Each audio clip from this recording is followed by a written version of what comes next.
My background was mergers and acquisitions, so I have a predominantly finance role. Ridley is one of the largest listed agribusinesses in Australia, so Ridley gets approached all the time for various different projects to invest in.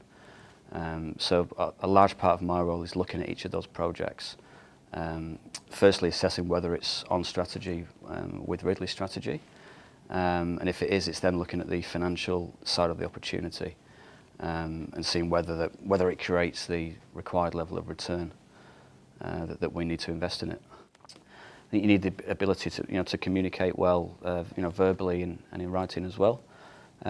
Especially in an organisation like Ridley, where we have 6 different business units, various stakeholders. So in my day-to-day role, I can be having conversations with the general manager of a business unit. I might have to ring someone at the mill, because even though an opportunity might make sense financially, it's not guaranteed that we will be able to do it from a logistical or manufacturing basis. So yeah, communication skills are quite important as well.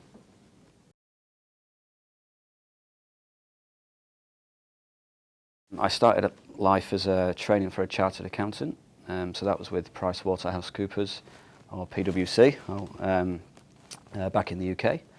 And then from about 2005 onwards, I specialised in mergers and acquisitions, which is a fairly specialised stream of working in finance. So that was advising corporates, any corporates involved in an M&A transaction, and that can be on the buy side or the sell side. And yeah, I did that for about 6 years.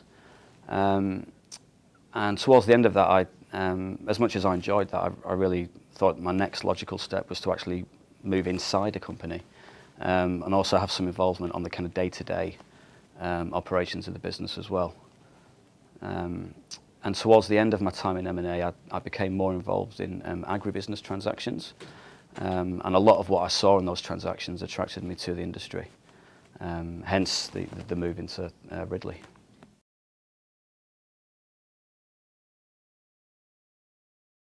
Well, initially I'd done a lot of work with kind of retail and consumer transactions, and anyone who follows what's happening in retail at the moment will understand the challenges that sector is facing.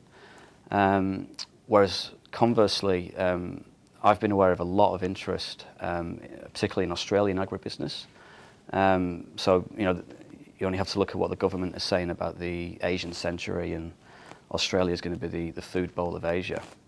And certainly my own role at PwC, there was an enormous level of interest in Australian agribusiness certainly from North America, so Cargill, Viterra, Agrium, they've all made acquisitions in Australia, but also from Asia as well. So there were numerous Chinese and Japanese parties that our colleagues in those countries introduced to us in Australia, who wanted to invest in Australian agriculture. So not necessarily saying that we should sell the farm, as it were, but doubtless there's going to be a considerable level of investment in Australian agribusiness going forward, and that can only be a good thing.